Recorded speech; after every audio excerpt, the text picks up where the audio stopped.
টুন টেলসে আবার একবার আপনাদের স্বাগত জানাই। আশা করি বিগত কয়েক বছর ধরে আপনারা আমাদের কাবেরী গোপালের গোয়েন্দা কাহিনীর সাথে পরিচিত হয়ে গেছেন।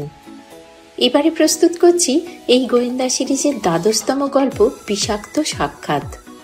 গল্পের রচনা এবং পরিচালনায় আমি সোমা চট্টোপাধ্যায়। তাহলে শুরু করা যাক আজকের রহস্য ধারাবাহিক বিষাক্ত সাক্ষাৎ।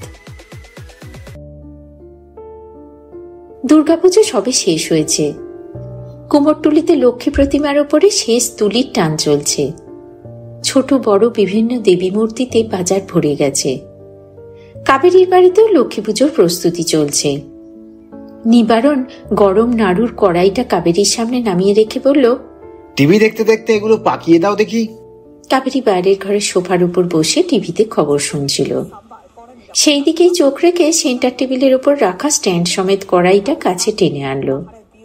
নিবারণ ভিতরে যেতে যেতে চেঁচিয়ে বলল, আগে ভালো করে হাত ধুয়ে নিও কিন্তু। কাবেরী হাত ধুয়ে এসে নাড়ু পাকাতে লাগলো। নিবারণ চটি পড়তে পড়তে বলল, আমি পুজোর জিনিসগুলো কিনে আনছি, তুমি দরজাটা বন্ধ করে দাও।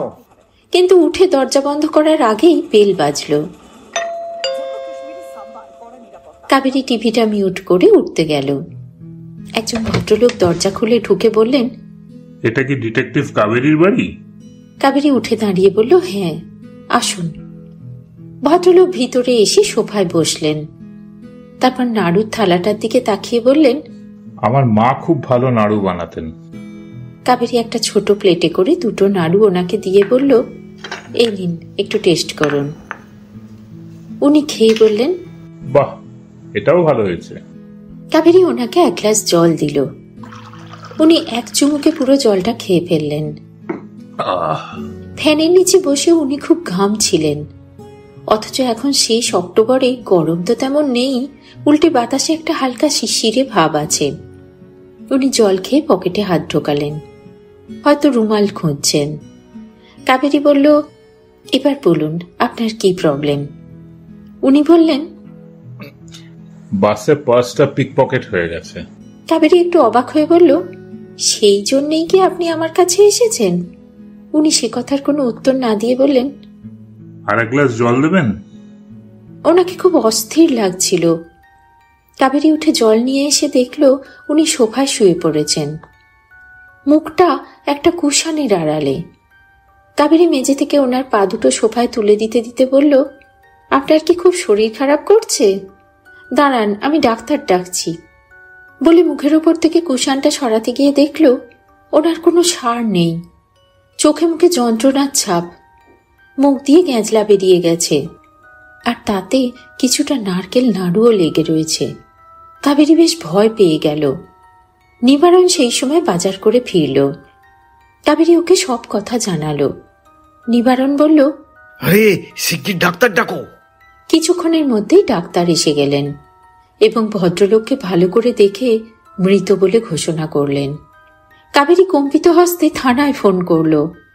পুলিশ, ফরেন্সিক এক্সপার্ট সবাই অল্প সময়ের মধ্যে ওদের বাড়িতে চলে এলো। বডি এবং বাকি সবকিছু পরীক্ষা নিরীক্ষা করে ওরা বলল, আপাততভাবে দেখে মনে হচ্ছে মৃত্যুর কারণ বিষক্রিয়া, বাকি পোস্টমর্টমের পরেই জানা যাবে। মারা যাবার আগে উনি নাড়ু এবং জল খেয়েছেন শুনে ফরেন্সিক এক্সপার্ট মৃতের সামনে রাখা জলের গ্লাস, ছোট প্লেট, নাড়ু ভর্তি বড় থালা, সোফার কুশন ইত্যাদি সব কিছু নিয়ে নিলেন। যাবার আগে ওনারা কাবেরীকে সাবধান করে বললেন, এই কেসটা মনে হচ্ছে আপনাকে একটু বেশি ভোগাবে। মৃত্যুর কারণ বিষক্রিয়া হলে আর শেষ খাবারটা যেহেতু আপনার বাড়িতে খেয়েছেন, এটা জানলে আপনাকে বাকি তদন্ত জেলে বসেই করতে হবে। আপনার উঁচু তলায় অনেক জানাশোনা আছে ঠিকই, তবে কেসটাও একটু বেশি রকমের জটিল। কিন্তু কাবেরী নিজেও সেটা বুঝেছে। ও একটা সোফায় বসে মন দিয়ে পরপর ঘটে যাওয়া ঘটনাগুলো ভাবতে লাগলো। নিবারণ ততক্ষণে গোপালকে ফোন করে সব কথা জানিয়ে দিয়েছে। গোপাল এবারে দুর্গাপুজোতে দেশে ওর মায়ের কাছে গিয়েছিল। লক্ষ্মী পুজোর পরের দিন ফেরার কথা, কিন্তু নিবারণের কাছ থেকে সব শুনে ও ট্রেন ধরে রাতের মধ্যেই চলে এলো। কাবেরী, গোপাল আর নিবারণ এই তিনটে মানুষের মধ্যে কোনো রক্তের সম্পর্ক নেই। বাড়িটা কাবেরীদেরই। ছোটবেলাতেই ওর বাবা মা মারা গেছেন। তারপর কলেজে থাকাকালীন গোপাল ওর বাড়িতে ভাড়া আসে এবং তখন থেকে এখনো অবধি এখানেই থেকে গেছে। অন্যদিকে একটা তদন্তের ব্যাপারে নিবারণের ভাইপোর সাথে কাবেরীদের চেনা জানা হয়েছিল। তারপর সে ভাইপোই নিবারণকে এখানে রেখে যায়। সেই থেকেই নিবারণ গোপাল কাবেরীর অভিভাবক হয়ে ওদের বাড়িতে থাকেন। কাবেরী গোপালও নিবারণ কাকার অসীম আদর যত্নে খুবই ভালো থাকে। যাই হোক, রাতে খাওয়া দাওয়ার পর ওরা তিনজনে বসে আলোচনা হচ্ছিল। গোপাল বলল, নিশ্চয়ই নাড়ুতে টিকটিকি পড়েছিল। নিবারণ বাধা দিয়ে বলল, টিকটিকি থাকলে আমি কড়াইতে নাড়ার সময় বা কাবেরী গোল পাকাবার সময় চোখে পড়তো না? টিকটিকি না পড়লেও টিকটিকির গু কিংবা মাকড়সা তো পড়তেই পারে। কখনো না, আমি সবসময় সবকিছু ঢাকা চাপা দিয়ে রাখি, নাড়ুতে কিচ্ছু পড়েনি।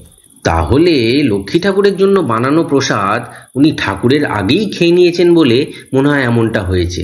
ওনার আগে তো আমি খেয়েছিলাম। সে কি, তুমি আবার কখন খেলে? তুমি যখন দিয়েছিলে তখনই, নাড়ু বানানো শুরুর আগেই। ঠাকুরের নাড়ু তুই আগে খেয়েছিলি? হ্যাঁ, খেয়েছিলামই তো। বাড়িতে অতিথি এলে আমরা রাধার পর ঠিক হয়েছে কিনা চেখে দেখে তবেই দিই তো। সেরকমই ঠাকুরের ভোগও টেস্ট করেই দেওয়া উচিত। তা অবশ্য ঠিক। আচ্ছা, এই লোকটার কি নাম, কোথায় থাকে কিছুই বলেনি না? না। ঠিক কি কি হয়েছিল মনে করে করে বলতো। বেল বাজলো, দরজা খোলা ছিল। উনি ভেতরে এসে ওই সোফাটায় বসলেন। গোপাল উঠে গিয়ে সোফাটা খুব ভালো করে দেখতে লাগলো। যদিও পুলিশ খুব ভালো করেই চারদিকটা দেখে গেছে, তবুও গোপালের এক্সট্রাঅর্ডিনারি আইসাইটের ওপর কাবেরীর অসীম ভরসা। তাই বাধা না দিয়ে বলতে লাগলো। তারপর ওনাকে নাড়ু আর জল দিয়ে ওনার প্রবলেমটা কি জানতে চেয়েছিলাম। উনি বলেছিলেন বাসে ওনার পিক পকেট হয়ে গেছে। গোপাল সোফার ভাঁজ থেকে একটা বাসের টিকিট বার করলো। এই যে তার টিকিট। কাবেরী সামান্যতম আলোর দিশা পেয়ে খুশি হয়ে টিকিটটা নিয়ে দেখতে লাগলো। টিকিটের মূল্য 10 টাকা। বাসের নাম্বার, কোন রুট, সব কিছু টিকিটে লেখা আছে। কাবেরী বলল, পকেট মারটার সন্ধান করতে হবে। কাল সকালে আমরা বাসে করে কিছুটা দূর থেকে চেপে আসব। তোর পকেটে একটা খালি পার্স রেখে দিবি।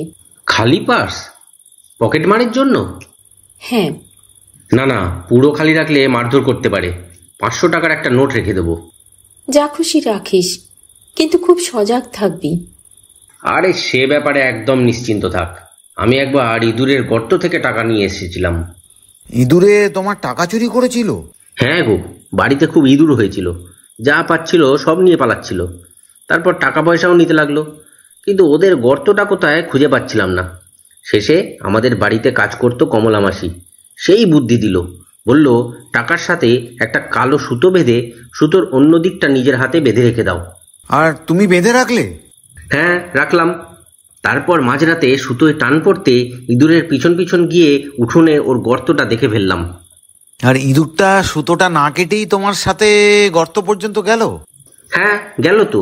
সুতোটা কালো বলে অন্ধকারে দেখতে পাইনি। তারপর তুমি টাকাটা ফিরিয়ে নিয়ে এলে?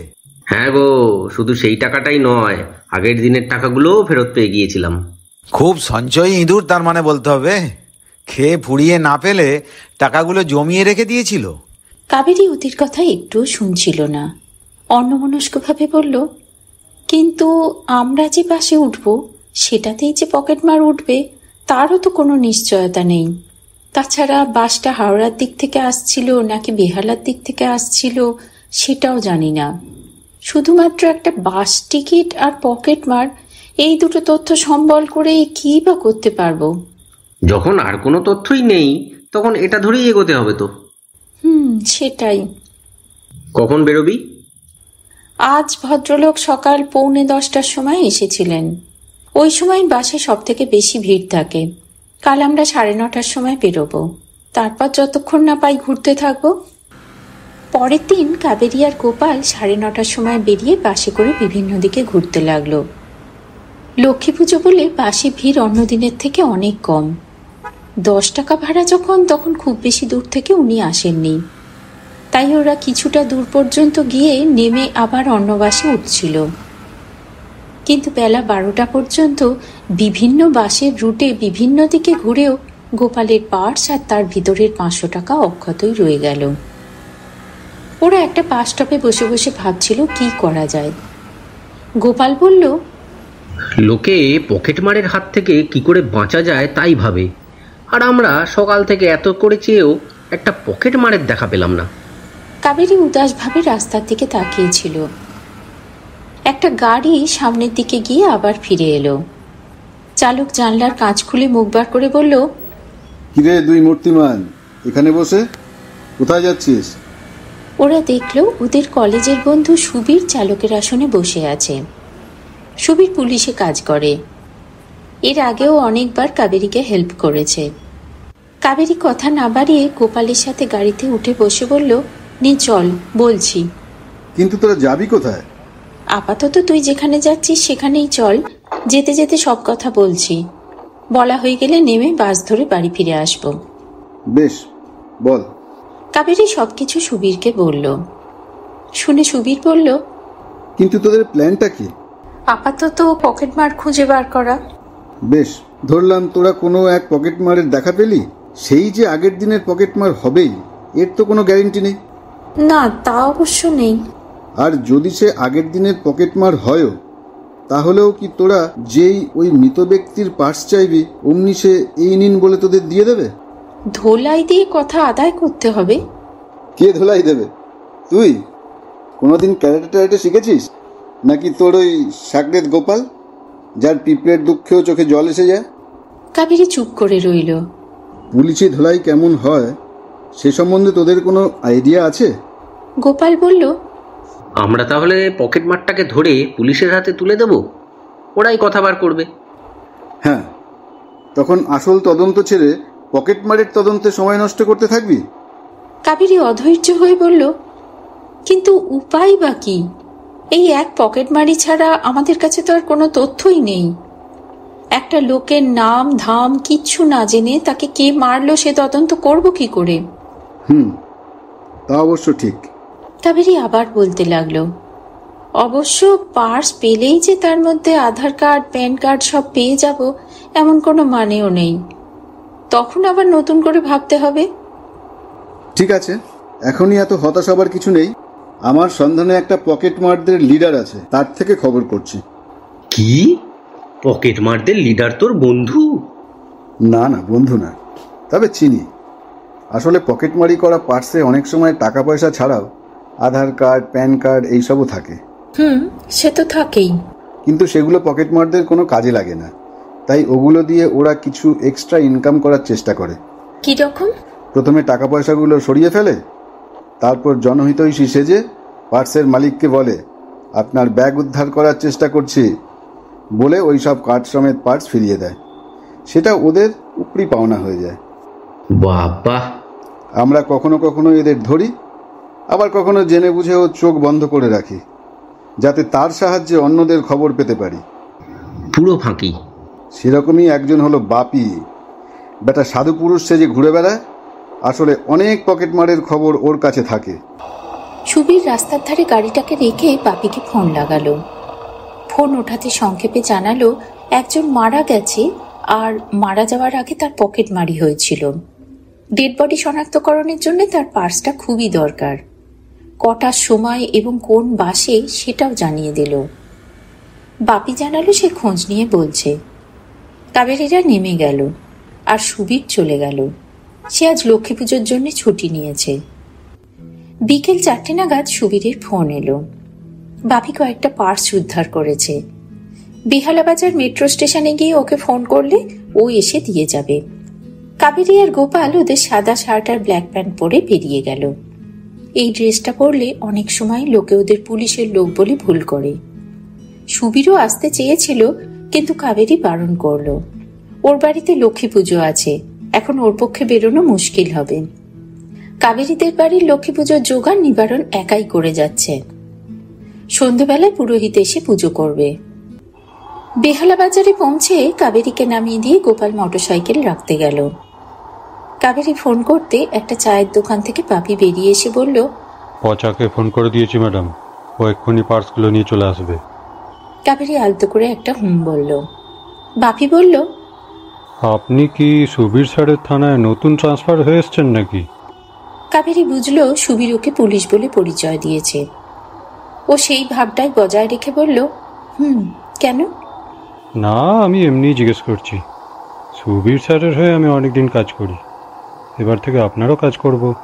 গোপাল ততক্ষণে মোটরসাইকেল পার্ক করে চলে এসেছে, আর প্রায় একই সঙ্গে একটা লোক সাইকেল চালিয়ে এসে দুটো পার্স দিল। বাপি বলল, শুধু দুটো?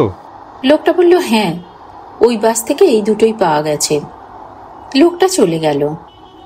কাবেরী একে একে দুটো পার্স খুলে খুব ভালো করে দেখল, কিন্তু হাবিজাবি কাগজ, খুচরো পয়সা এইসব ছাড়া আধার কার্ড বা প্যান কার্ড জাতীয় কোনো পরিচয়পত্র পাওয়া গেল না। ওরা পার্স দুটো ফিরিয়ে দিয়ে মোটরসাইকেল স্টার্ট দিল। বাড়ি পৌঁছানোর একটু আগে একটা সিগন্যালে দাঁড়িয়ে কাবেরীর চোখে পড়ল কয়েকটা গাড়ির আগে সেই নাম্বারের বাসটা দাঁড়িয়ে আছে যেটার টিকিট ওই মৃত লোকটার পকেটে ছিল। কাবেরী মোটরসাইকেল থেকে নেমে দৌড়ে বাসটায় উঠে পড়ল। গোপাল পিছন থেকে কিরে কিরে করছিল, ও কোনো কথার উত্তর দিল না। পুরো বাসটায় জোনাচারেক প্যাসেঞ্জার রয়েছে। কন্ডাক্টরও ফাঁকা বাস বলে একটা সিটে বসেছিল। ও তার পাশে গিয়ে বসল। ভদ্রলোক উঠে পড়তে যাচ্ছিলেন। কাবেরী বলল, আপনাকে একটা কথা জিজ্ঞেস করার ছিল। উনি আবার বসে পড়ে বললেন, বলুন। কাবেরী বলল, কাল সকাল 10টা নাগাদ এই বাসে। ভদ্রলোক বললেন, মোবাইল হারিয়েছেন তো? দাঁড়ান দিচ্ছি। বলে একটা সিটের তলা থেকে একটা মোবাইল বার করে কাবেরীকে দিয়ে বলল, দেখুন, এটাই তো। কাবেরী মোবাইল হাতে নিয়ে হালকা মাথা ঝাঁকালো। অন্ধকারে একটু আলোর রেখা। তা যত ক্ষীণই হোক না কেন, তাকে সম্বল করেই এগোনোর চেষ্টা করতে হবে। ভদ্রলোক তখনও বলে চলেছেন, আপনি নিশ্চয়ই ওটাই অনেকবার ফোন করেছিলেন, কিন্তু চার্জ ছিল না, তাই বন্ধ হয়ে গেছিল। কাবেরী হেসে বলল, আপনাকে অনেক ধন্যবাদ। বাসটা একটু দাঁড় করাবেন, আমি নেমে যাব। লোকটা অভিমানী গলায় বলল, ফোন ফিরে পেলেন, মিষ্টি টিষ্টি কিছু খাবেন না? কাবেরী মনে পড়ার ভঙ্গিতে বলল, ও হ্যাঁ হ্যাঁ, বলে পকেট থেকে একটা 100 টাকার নোট বার করে লোকটাকে দিয়ে বলল, প্লিজ আমার তরফ থেকে একটু মিষ্টি কিনে নেবেন। লোকটা 100 টাকা পেয়ে খুব খুশি হলো বলে মনে হলো না, কিন্তু কাবেরীর পকেটে আর কোনো টাকা নেই। যেহেতু গোপালের মোটরসাইকেলে বেরিয়েছে, তাই সঙ্গে টাকা নিয়ে বেরোনো হয়নি। লোকটা বাস দাঁড় করিয়ে দিল। কাবেরী নেমে পড়ল। গোপাল পিছন পিছন আসছিল। কাবেরী ওর মোটরসাইকেলে উঠে পড়ল। বাড়িতে এসে দেখলো পুরোহিত পুজোয় বসে গেছেন। নিবারণ বলল, তাড়াতাড়ি জামা কাপড় পাল্টে এসো, পুজো শুরু হয়ে গেছে। কাবেরী ঘরে গিয়ে সব থেকে আগে ফোনটা চার্জ করার চেষ্টা করলো। ওর চার্জার দিয়েই চার্জ হচ্ছে। সেই সুযোগেও বাথরুমে গিয়ে ঝটপট স্নান সেরে একটা পরিষ্কার শাড়ি পরে নিল। ফোনটার কাছে গিয়ে দেখলো কিছুটা চার্জ হয়েছে, কিন্তু অন করে দেখা গেল লক করা রয়েছে, প্যাটার্ন লক। একটু হতাশ হয়ে ও আন্দাজে একটা জেড আঁকলো। ফোনটা খুলে গেল। উত্তেজিত হয়ে সব থেকে আগেও হোয়াটসঅ্যাপটা খুলে ডিপিটা চেক করলো এবং নিশ্চিন্ত হয়ে দেখলো যে সেটা সেই ভদ্রলোকেরই ছবি। নিবারণ অনেকক্ষণ থেকে টাকাটাকি করছে। ও দৌড়ে ঘর থেকে বেরিয়ে ঠাকুরের সামনে গড় হয়ে প্রণাম করে বলল, জয় মা লক্ষ্মী। সর্বত পাহি মাং দেবী মহালক্ষ্মী নমস্তুতে। রাতে পুজো, ভোগা ইত্যাদি সবকিছু মেটার পর কাবেরীরা ফোনটা নিয়ে বসল। এর মাঝেও কয়েকবার চেষ্টা করেছে, কিন্তু নিবারণ ছুঁতে দেয়নি। বলেছে, বড় মানুষের ফোনে এখন একদম হাত দেবে না। গোপালও ওর সাথে বসেছে। ফেসবুক এবং হোয়াটসঅ্যাপ দুটোতেই উনি খুব অ্যাক্টিভ ছিলেন। নাম সৌমাল্য মুখার্জি, ডাকনাম সৌম। কদিন আগে জন্মদিন গেছে। লোকে ফেসবুকে প্রচুর শুভেচ্ছা জানিয়েছে। স্ট্যাটাসে সিঙ্গেল কি ম্যারিড সেটা মেনশন করা নেই। হোয়াটসঅ্যাপ খুলে এক গাদা গ্রুপের ভিড় দেখা গেল।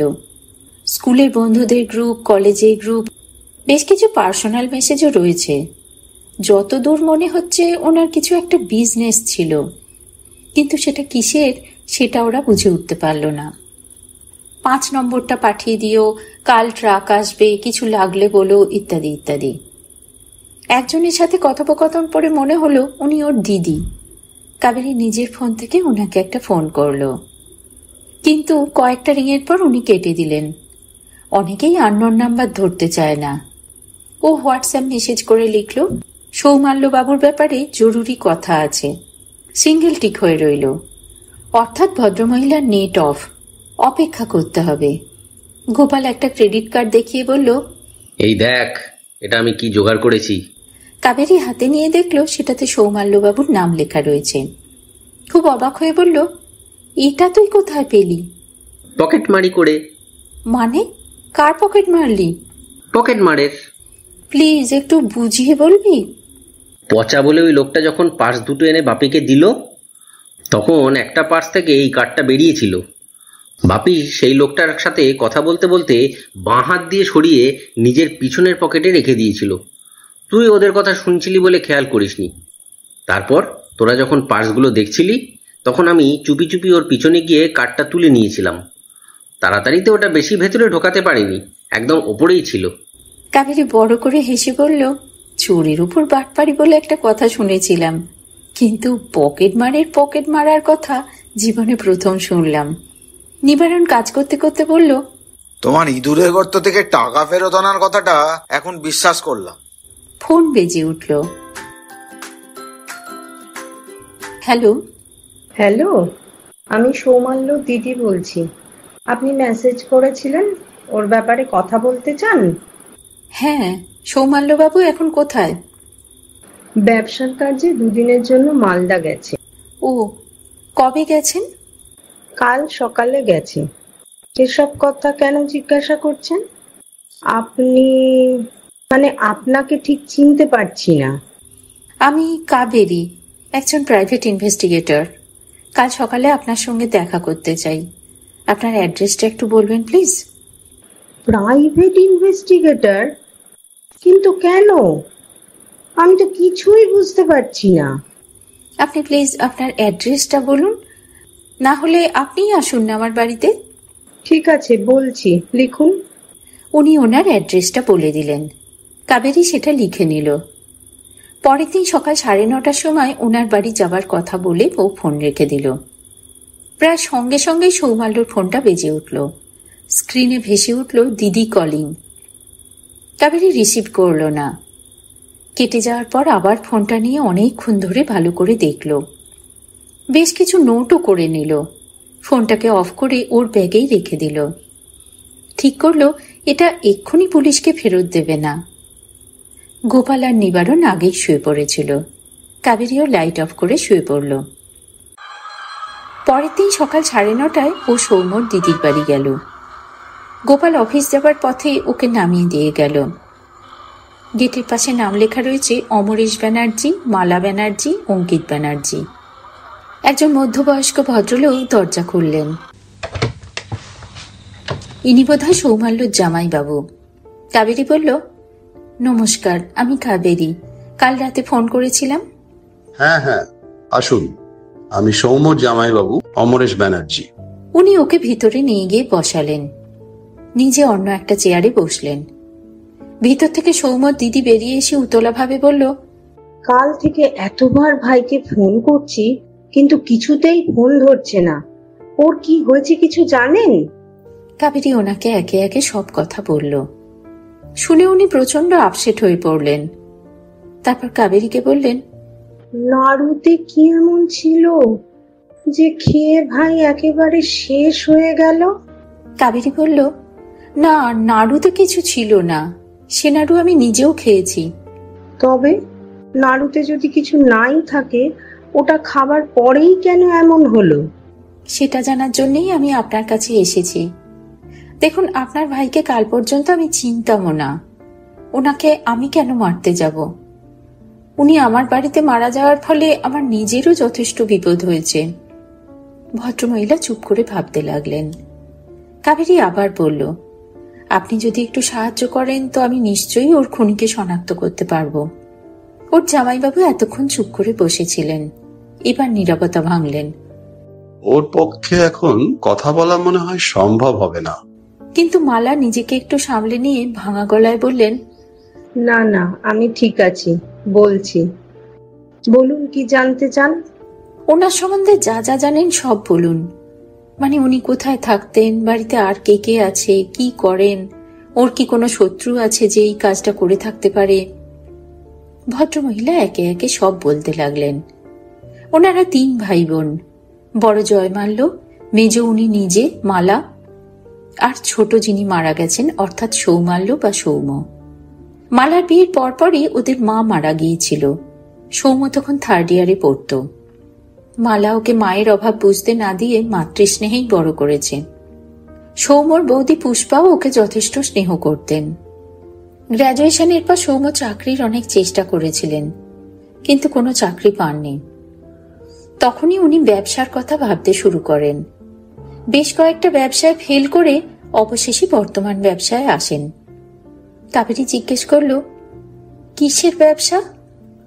বিভিন্ন ধরনের sauce, jam, jelly, peanut butter, juice এইসব ওদের কোম্পানিতে তৈরি হয়ে বিভিন্ন মার্কেটে যায়। সুইট, হারভেস্টের সব প্রোডাক্টেরই বাজারে খুব ডিমান্ড। তো এটার ফিন্যান্স কে করেছিল?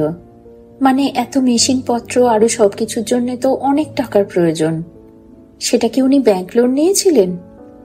হ্যাঁ, ব্যাংক থেকেও নিয়েছিল, আরো এখান ওখান থেকে নিয়েছিল। বেশ, ওনার আর কে কে ছিল? মানে ওনার ওয়াইফ, ছেলে, মেয়ে? কুসুম মানে ওর ওয়াইফ অনেক বছর আগেই ওকে ছেড়ে চলে গেছে। কেন? এরকম কেন হয়েছিল? আজকালকার মেয়েদের ধৈর্য বলতে কিছু আছে নাকি? সবাই নিজেকে মহান ভাবে, এতটুকু অ্যাডজাস্টমেন্ট বলতে কিচ্ছু নেই। ও, আর ওদের ছেলে মেয়ে? একটা ছেলে কুসুমের কাছেই থাকে। উপরতলা থেকে একটা ছেলে নেমে এসে মা আসছি বলে বেরিয়ে যাচ্ছিল। মালা একটু থেমে থেমে বললেন, আজ আর টিউশন যাস না, কলেজ থেকেই সোজা বাড়ি চলে আসিস বাবু। ছেলেটা বলল, কেন? অমরেশ বললেন, না না, টিউশনে যাবে না কেন, তুই একেবারে টিউশন করেই ফিরিস। ছেলেটা বেরিয়ে গেল। অমরেশ বললেন, তুমি ওকে এক্ষুনি কিছু বলো না, সহ্য করতে পারবে না। মামা বলতে তো পাগল, ভাইও যখনই সময় পায় ওর কাছে চলে আসে। অমরেশ ওর কথা জেদ টেনে বললেন, বিশেষ করে টুবলু চলে যাওয়ার পরে ওকে আরো বেশি আঁকড়ে ধরেছে। কাবেরী জিজ্ঞেস করলো, টুবলুকে? আমার ভাইপো। কুসুম টুবলুকে নিয়ে চলে যাবার পর ভাই ভীষণ মনমরা হয়ে গেছিল। অভাবটা পূরণের জন্যই হয়তো বারবার বাবুর কাছে চলে আসে। কাবেরী সৌমর বাড়ির ঠিকানা, ওর ওয়াইফ কুসুমের বাড়ির ঠিকানা, ফোন নাম্বার সবকিছু নিয়ে নিল। ওখান থেকে বেরিয়ে ও আগে সৌমর বাড়িতেই গেল। বাড়িটা সাবেকি আমলের। ওনার ব্যবসা ভালো চললেও বাড়ির তেমন কিছু উন্নতি করেননি। সৌমর বৌদি ওকে নিয়ে বাইরের ঘরে বসালো। কাবেরী বলল, খবরটা শুনেছেন নিশ্চয়ই?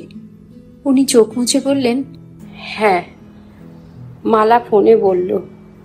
বুঝতে পারছি না কে এটা করলো। ওকে তো সবাই খুব ভালোবাসে।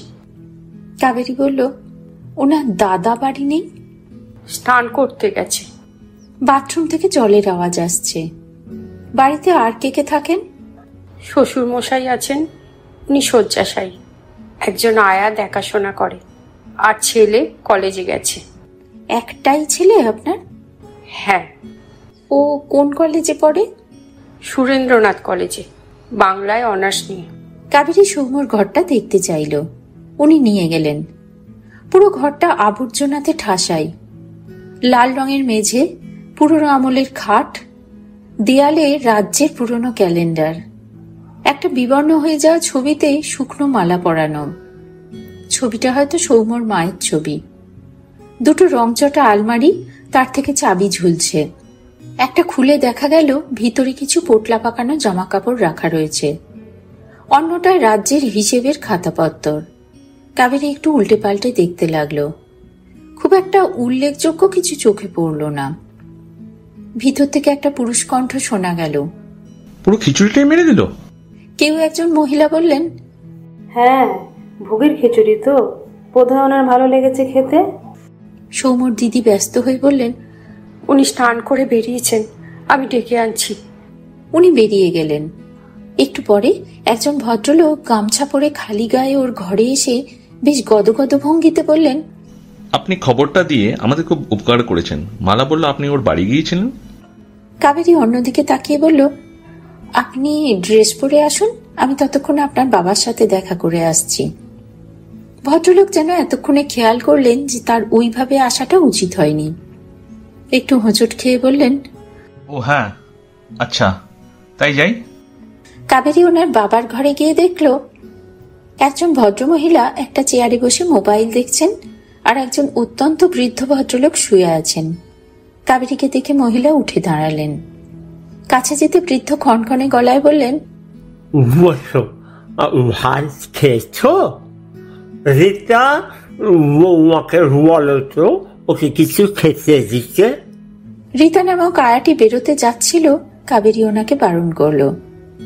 রীতা অত্যন্ত সম্ভ্রমের সাথে বলল, উনি খুব মানুষ ভালোবাসেন, কেউ এলে খুব খুশি হয়ে যান।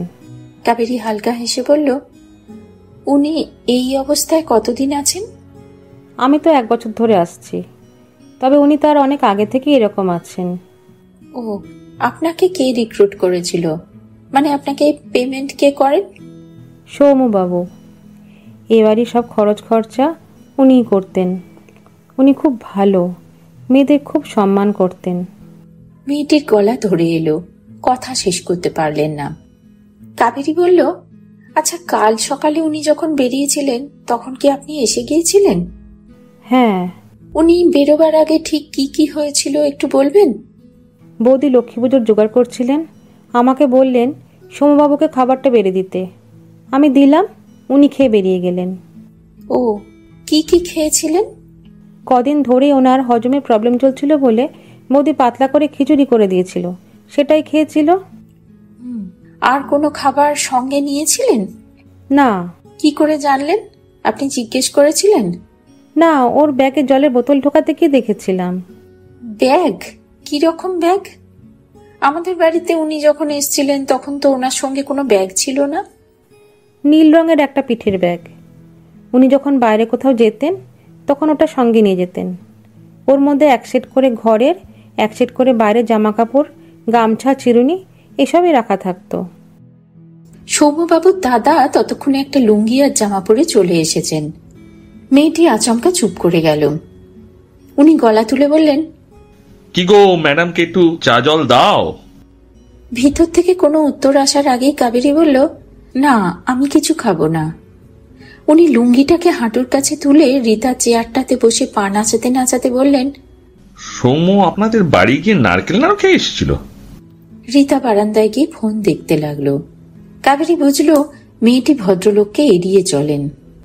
ও জয়মাল্যবাবুর কথার উত্তরে বলল, আমি তখন লক্ষ্মী পুজোর নাড়ু বানাচ্ছিলাম, তাই থেকে ওনাকে দিয়েছিলাম। ভদ্রলোক তাচ্ছিলের ভঙ্গিতে বললেন, ওর লোভের জন্যই ওকে চলে যেতে হলো। সকাল থেকে পেট খারাপ ছিল, বাড়িতে কি সব সেদ্ধ মেদ্য খেয়ে বেরিয়েছিল। সেখানে আপনাদের বাড়িতে গিয়ে নাড়ু খাবার কি দরকার ছিল? পেট খারাপের রুগীর পেনে নাড়ু পড়লে তার ফল কি মারাত্মক হয় সেটা তুই বুঝবি না? কাবেরী আর চোখে দেখলো রীতা ভস্য করে দেওয়ার চোখে জয়মাল্যবাবুর দিকে তাকিয়ে আছে। ও বুঝলো ইনি সৌমাল্যকে যতটাই পছন্দ করেন জয়মাল্যকে ততটাই অপছন্দ করেন। বলল, আপনারা থানায় গিয়ে বডিটা আইডেন্টিফাই করে নেবেন প্লিজ। ওনার কাছে কোনো রকম পরিচয়পত্র ছিল না বলে ওর বডি এখনো শনাক্তকরণ হয়নি। আজকের পেপারে ছবি দেওয়া হয়েছিল, আপনারা দেখেননি বোধহয়।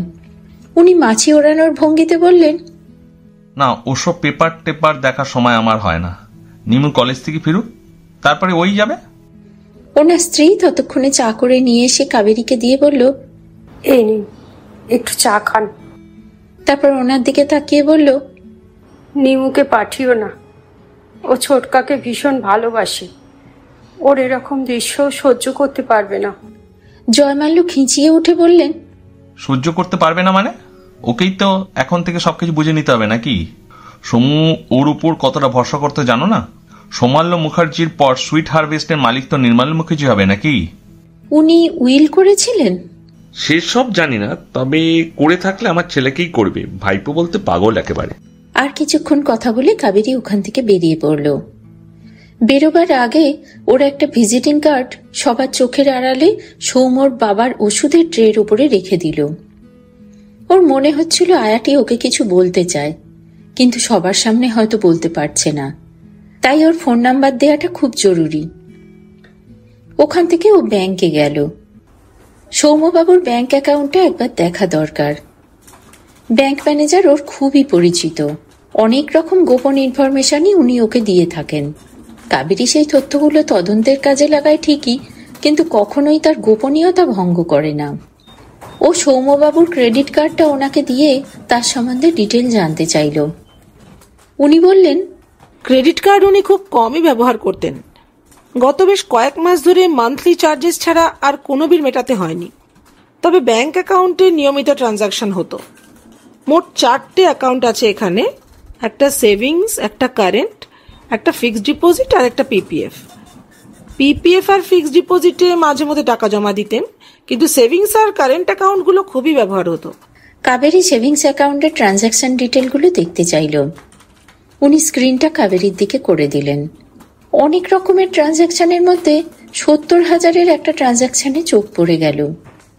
রূপাঞ্জনা নামের কারোর অ্যাকাউন্টে টাকাটা জমা পড়েছে। ওই নামের বাকি এন্ট্রিগুলো ও দেখতে অনুরোধ করল। উনি দেখে জানালেন, নিয়মিতভাবে প্রতি মাসের 25 তারিখে রূপাঞ্জনার অ্যাকাউন্টে 70,000 টাকা করে জমা পড়েছে। কাবেরী জিজ্ঞেস করল, ওনার সব সেভিংসের নমিনি করা আছে? উনি দেখে বললেন, নমিনি, হ্যাঁ করা আছে। নমিনির নাম রুদ্রাংশ মুখার্জি। কাবেরীর ভ্রু কুঞ্চিত হয়ে গেল। কে এই রুদ্রাংশ মুখার্জি? ওনার নিজের ছেলে নিশ্চয়ই নয়, কারণ ওনাদের পরিবারে মাল্য দিয়ে নাম রাখার চল আছে। জয়মাল্য, মালা, সৌমাল্য, নির্মাল্য। সৌমাল্যের ছেলেরও নিশ্চয়ই দেবমাল্য বা ওই জাতীয় কিছু নাম হবে। তাছাড়া ওর পরিবারের সবাই বলছে ওর নিজের ছেলেকে পায় না বলেই ভাইপো বা ভাগনাকে বেশি ভালোবাসে। কাবেরী নিজের মনে মনেই বলল, সব থেকে আগে এই রূপাঞ্জনা রুদ্রাংশকে খুঁজে বার করতে হবে। ব্যাংক থেকে বেরিয়ে কাবেরী বালিগঞ্জে সৌমশ্রী কুসুমের বাড়ি গেল। আগেই সৌম্যর দিদির থেকে ফোন নাম্বার নিয়ে নিয়েছিল। বাসে বসে ওনাকে ফোন করল, কিন্তু উনি ফোন ধরলেন না। হয় ব্যস্ত আছেন, নয় অচেনা নাম্বার ধরেন না। কাবেরী নাম্বারটা সেভ করে হোয়াটসঅ্যাপে সার্চ করল। প্রোফাইল পিকচার লক করা নেই, ছবি দেখা যাচ্ছে, বেশ ভালো দেখতে। যত না সুন্দর তার থেকেও বেশি মেনটেন ফিগার, স্কিন, চুল সবকিছু। 4 তলায় ওনার বাড়িতে পৌঁছে দেখা গেল বাড়ির বাইরেটা ভীষণ পরিপাটি করে সাজানো। কয়েকটা গাছ রয়েছে, টবগুলো সাদা রং করে তার উপর লাল রং দিয়ে হিউম্যান মোটিভ আঁকা। দেয়ালেও কয়েকটা লাল সবুজ টব ঝোলানো রয়েছে। তার থেকে লতানে ফুলের গাছ উঁকি মারছে। বেল বাজাতে গিয়েও থেমে গেল। বাইরে থেকে ল্যাস টানা। দরজা খুলে ভিতরে উঁকি দিয়ে দেখল তাতে তালা ঝুলছে। পাশের ফ্ল্যাটের মহিলা বেরিয়ে কোথাও যাচ্ছিলেন। কাবেরী তাকে জিজ্ঞেস করল, এনারা কোথায় গেছে জানেন কিনা। তিনি বললেন, আজ সকাল থেকে খেয়াল করিনি, তবে কাল রাতেও তো আমার বাড়িতে প্রসাদ দিতে এসেছিল। কাবেরী ওনার থেকে কিছু নতুন তথ্য আদায়ের আশায় বলল, ও ওনার বাড়িতে পুজো হয়েছিল? হ্যাঁ, লক্ষ্মী পুজো সবারই হয়, আমার বাড়িতেও হয়েছে। আমিও পরে ওদের বাড়িতে গিয়ে প্রসাদ দিয়ে এসেছি। তখন অবশ্য আর ওকে দেখিনি, ওর ছেলে প্রসাদ নিয়ে নিয়েছিল। আর ওনার বাবা মা তখন বাড়িতে ছিলেন না? ওনার মা বাবা এখানে থাকেন? কোনোদিন দেখিনি তো। ওদের হাজব্যান্ড, ওয়াইফ আর ছেলেকেই তো দেখেছি। কাবেরী মনে মনে হোঁচট খেল। তার মানে কুসুম আবার বিয়েও করে ফেলেছেন? জিজ্ঞেস করল, ওনার হাজব্যান্ডের সঙ্গে আপনার কখনো কথা হয়েছে? না, আমি আসলে নিজের অফিস, ছেলে মেয়ে এসব নিয়ে এত ব্যস্ত থাকি যে কারোর সাথে তেমনভাবে কথা বলা হয় না। ওই 2-1বার যাওয়া আসার পথে লিফটে দেখা হয়েছে, তখন একটু হেসেছি, ওই আর কি। আপনি যদি ওনাকে কিছু মেসেজ দেওয়ার থাকে তো বলুন, ওনার ফিরলে আমি বলে দেব। না ধন্যবাদ, তার দরকার নেই। আমার কাছে ওনার নাম্বার আছে, আমি ফোন করে নেব। কাবেরী ওখান থেকে বেরিয়ে গেল। রাস্তায় আর একবার ফোন করল, উনি ধরলেন না। ও সৌম্যর অফিসে গেল। অফিসের ঠিকানাও সৌম্যর দিদির থেকে নিয়েছিল। অফিসে সৌম্যর খবরটা জানে কিনা বোঝার জন্য বলল, সৌমাল্য মুখার্জির সঙ্গে দেখা করতে চাই। দারোয়ান বলল, স্যার তো আজ আসেননি অফিসে, আপনি ম্যানেজার বাবুর সাথে কথা বলতে পারেন। কাবেরী জানালো ও ম্যানেজারের সাথেই দেখা করতে চায়। দারোয়ান একজনের সাথে ওকে অ্যাডমিন বিল্ডিংয়ে পাঠিয়ে দিল। অফিসটা খুব বড় না হলেও বেশ ছিমছাম সাজানো গোছানো। লোকটি কাবেরীকে বসিয়ে ভিতরে ম্যানেজারকে ডাকতে গেল। একটু পরে এসে বলল, ম্যানেজার বাবু খুব ব্যস্ত আছেন, আজ দেখা করতে পারবেন না। কাবেরী লোকটার পাশ দিয়ে অফিস রুমের দরজাটা খুলে ভিতরে ঢুকে পড়ল, আমার খুব গুরুত্বপূর্ণ কয়েকটা কথা আছে, 5 মিনিটের জন্য ভেতরে আসতে পারি? ভদ্রলোক মুখে চোখে বিরক্তি নিয়ে হালকা একটু ঘাড় ঝাঁকালেন। এনার বয়স 50-এর নিচেই হবে, চেহারায় বুদ্ধিদীপ্ত ছাপ আছে। সামনে একটা নেম প্লেটে লেখা রয়েছে রজত চৌধুরী সিনিয়র ম্যানেজার। কাবেরী নিজেই একটা চেয়ার টেনে নিয়ে বসে বলল, সৌমাল্য বাবু কোথায় গেছেন? ভদ্রলোক সংক্ষেপে বললেন, মালদা। যাবার পরে আপনার সাথে কোনো কথা হয়েছে? আপনার যদি ওনাকে কোনো মেসেজ দেওয়ার থাকে তো দিয়ে যান, উনি ফোন করলে আমি বলে দেবো। তবে যা বলার একটু তাড়াতাড়ি বলুন প্লিজ, আমাকে একটু বেরোতে হবে। উনি হয়তো আর আপনাকে ফোন করবেন না। মানে? আপনি হয়তো জানেন না যে গতকাল সকালে সৌমাল্যবাবু মারা গেছেন। মারা গেছেন? কিন্তু অমরেশদা যে বললো অ্যাক্সিডেন্ট হয়েছে, হসপিটালে ভর্তি হয়েছে। অমরেশ মানে সৌমাল্যর জামাইবাবু? হ্যাঁ, একটু আগে ফোন করেছিলেন, বললেন স্যারের অ্যাক্সিডেন্ট হয়েছে, কোনো হসপিটালে ভর্তি আছে। কাবেরী রজতকে সব কথা বলল। উনি শুনে মুখে হাত চাপা দিয়ে বেশ কিছুক্ষণ বসে রইলেন। তারপর খুব ধীরে ধীরে বললেন, ও গড, বিশ্বাসই হচ্ছে না ওনার মতো মানুষের কোনো শত্রু থাকতে পারে। প্রচন্ড পরিশ্রমী ছিলেন, সব কর্মচারীর সঙ্গে একদম আন্তরিকভাবে কথা বলতেন। আচ্ছা, ওনার পরে এই কোম্পানির মালিক কে হবেন? সেটা তো বলতে পারবো না, কোনোদিন এ নিয়ে তেমন কোনো কথা হয়নি। উনি কোনো উইল করেছিলেন? না, মনে হয় উনি খুব একটা বিষয়ই ছিলেন না। কোম্পানির কোনো লিগ্যাল অ্যাডভাইজার নেই? একজন আছেন, তবে তিনি আমাদের রেগুলার এমপ্লয় নন। যদি কখনো দরকার হয় তখন তার সাহায্য নেওয়া হয়। ওনার পরিবারের কেউ অফিসে আসতেন? মানে ওনার দাদা, জামাইবাবু বা অন্য কেউ? না, ওনার দাদা কখনো আসেননি, তবে অমরেশদা মাঝে মাঝে আসে। আর ওনার দাদার বা দিদির ছেলে? না, দিদির ছেলে কখনো আসেনি, তবে ওনার ভাইপো নির্মাল্য একবার এসেছিল। স্যারের জ্বর হয়েছিল বলে দুদিন অ্যাবসেন্ট ছিলেন, তখন নির্মাল্য এসে বলেছিল কাকার শরীর খারাপ বলে বাবা আমাকে পাঠিয়ে দিল। ও, 2 দিন পুরো কাজ করেছিল? না না, কয়েক ঘন্টা পরেই চলে গিয়েছিল। ও এখন তো খুবই ছোট, ওর কি আর এখন এত কিছু বোঝার বয়স হয়েছে নাকি? তবে স্যার ওকে খুবই ভালোবাসতেন, বলেছিলেন দেখো একদিন সব শিখে যাবে। আর কিছুক্ষণ কথা বলে কাবেরী ওখান থেকে বেরিয়ে গেল। সন্ধে হয়ে গিয়েছিল, তাই বাড়ি ফিরে গেল। রাতে ডিনার করতে করতে ও গোপাল আর নিবারণকে সব কথা বলছিল। গোপাল বলল, ওর দাদা তো বলছিস তেমন সুবিধের মানুষ নয়, তবে কি সেই খুনটা করেছে? সৌম্যকে মেরে ওনার কি লাভ? ও থাকার জন্যই তো উনি পায়ের ওপর পা তুলে বসে খেতে পাচ্ছেন। পরিবারবিহীন এমন নির্ঝঞ্ঝাট একটা টাকার কুমিরকে মারার মতন বোকামি উনি করবেন বলে আমার তো মনে হয় না। তবে কি ওর জামাইবাবু? তারই বা মোটিভটা কি? ওই বললি যে ওর অফিসে প্রায়ই যেত, সৌমাল্যর মৃত্যুর খবরও উনি অফিসে দিয়েছেন। কৃতি শালার সঙ্গে জামাইবাবু সুসম্পর্ক থাকতেই পারে, তার জন্য ওনাকে মারতে যাবেন কেন? তাহলে নিশ্চয়ই ওর বই আগে ওকে মেরে দিয়েছে। কিন্তু সেও তো তার নতুন বর আর ছেলেকে নিয়ে সুখে সংসার করছে, সেই সব উটকো ঝামেলা জড়িয়ে নিজের বিপদ ডেকে আনবে কেন? তাও ঠিক। বাড়ির কারো স্ট্রং মোটিভ খুঁজে পাচ্ছি না। অন্য কেউ আছে যার সন্ধান এখনো জানি না।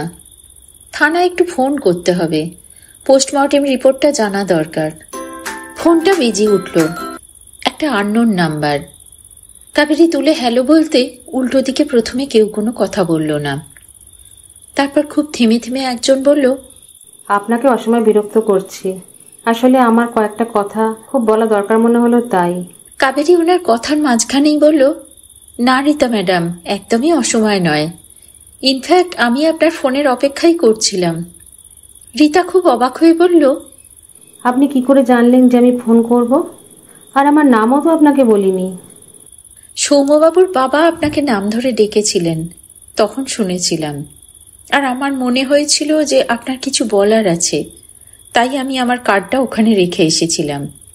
হ্যাঁ, বলার আছেই তো। ওনাকে কে খুন করেছে আমি জানি। আপনি জানেন? হ্যাঁ। কে সে? ওনার দাদা জয়মাল্য বাবু। আচ্ছা, কিন্তু কেন? সৌমাল্য আমাকে পছন্দ করতেন তাই। উনি খুব খারাপ লোক। যেদিন থেকে শুনেছিলেন সৌমাল্য আমাদের বাড়ি যায়, সেদিন থেকেই অশান্তি শুরু করে দিয়েছে। সবার সামনে অকথ্য ভাষা গালিগালাজ করতো। আমার খুব খারাপ লাগতো জানেন। নিহাত কাজটা চলে গেলে আমার অসুবিধা হবে বলে চলে যেতে পারতাম না। কিন্তু আপনাদের সেন্টার থেকে, মানে আয়া সেন্টার থেকে আপনাকে অন্য বাড়ির কাজ তো দিতই। হ্যাঁ, তা দিত, কিন্তু মেসোমশাইয়ের ওপর না আমার খুব মায়া পড়ে গিয়েছিল। তাছাড়া সৌমাল্যবাবুও খুব ভালো মানুষ। সৌমাল্যবাবু আপনার বাড়ি যেতেন? একবার গিয়েছিলেন। রাতুলের খুব জ্বর হয়েছিল, আমি ডিউটিতে আসতে পারিনি। উনি আমাদের বাড়ি গিয়ে খোঁজ খবর নিয়েছিলেন। রাতুলকে ডাক্তারও দেখিয়েছিলেন। রাতুল আপনার ছেলে? হ্যাঁ। সৌমাল্য আর কখনো যাননি? না, আমি তো ওনাদের বাড়ি আসতাম, তবে মাঝে মাঝে ফোনে রাতুলের সঙ্গে কথা বলতেন উনি। আপনার হাজব্যান্ড? নেই, মারা গেছেন। ওহো, কি হয়েছিল? কোভিড। ইস, ভীষণ দুঃখের ব্যাপার।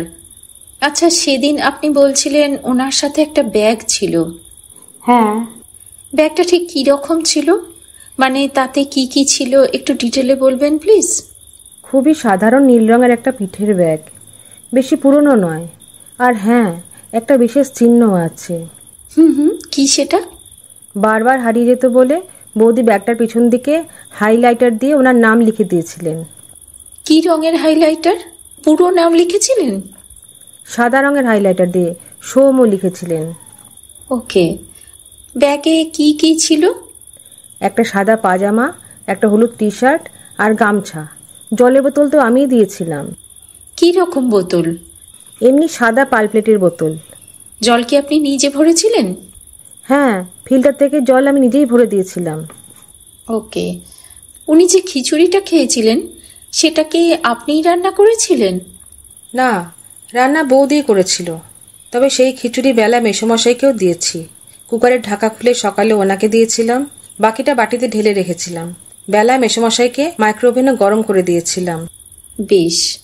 উনি বাড়ি থেকে ঠিক কটার সময় বেরিয়েছিলেন? 9টায়। আপনি ঘড়ি দেখেছিলেন? হ্যাঁ, ওই সময় মেসোমশাইকে একটা ওষুধ খাওয়াই তো, তাই সময়টা মনে আছে। ওকে। আর 9টায় বাড়ি থেকে বেরিয়ে বাস স্টপ অবধি যেতে সময় লাগা উচিত? উনি বাসে যাননি, অটোতে গিয়েছিলেন। অটোতে? কিন্তু আমার বাড়িতে উনি বাসেই গিয়েছিলেন। বাড়ি থেকে বেরিয়ে অটোতে চেপেছিলেন, আমি বারান্দা থেকে দেখেছিলাম। কিছু কি বলেছিলেন? কোথাও যাওয়ার কথা আছে বা অন্য কিছু? না, উনি খুব কম কথা বলতেন, শুধু আসছি বলে বেরিয়ে গিয়েছিলেন। আপনাকে বলে গিয়েছিলেন?